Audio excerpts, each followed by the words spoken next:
WA produce happening. Here's a new disc for the HiFi Club show. Let's have a listen. It was the advent of live music. The HiFi Club became a catalyst for all live music. We had no idea that the 60s happening would change the world, as it did. There I was, landing plump in the middle of all of this, just as it was all breaking.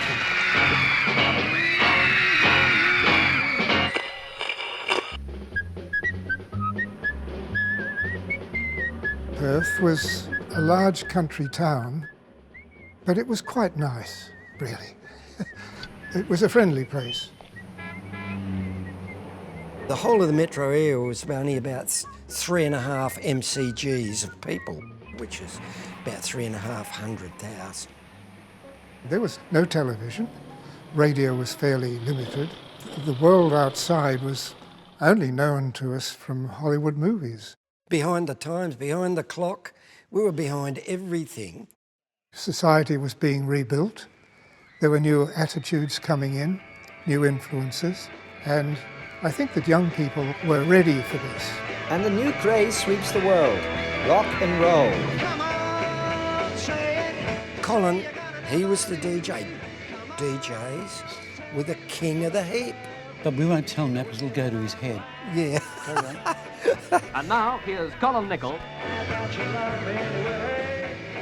Arrived at the radio station, was almost dumped in feet first to doing a request program for teenagers. And he also had the sponsorship of Coca-Cola. Stop being thirsty, come and have a Coke. It was a sponsored show, plugging their product, but at the same time it's quite relevant to what was happening with this. It was a very big operation. It was worldwide. It was America-wide.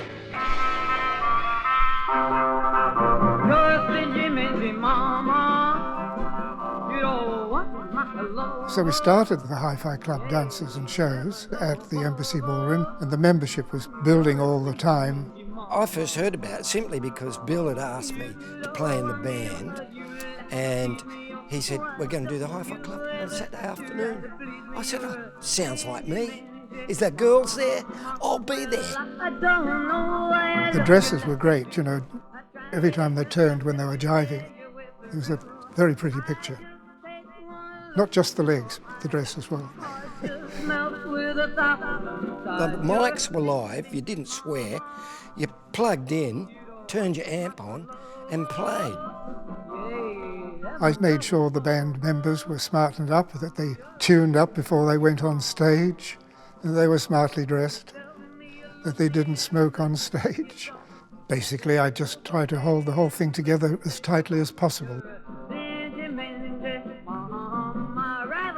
One of the local gangs came in. They had a reputation for stirring things up a bit.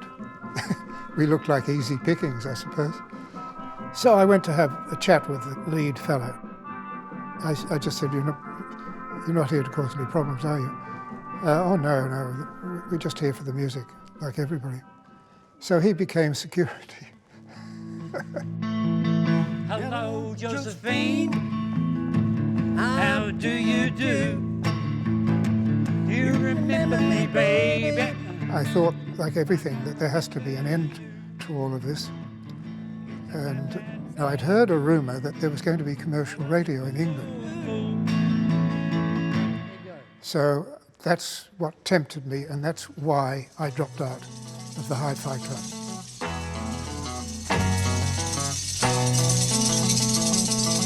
Don't you fool now, play it cool now, step back.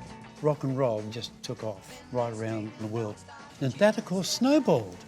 Before you know, other clubs starting where the young kids could go and let their hair down. Many years later, I went to see a marketing company in New York City, and they told me that the HiFi Club had wound up all around the world, but they had kept their office going because I was still holding such successful shows. So the HiFi Club was extended because of Perth.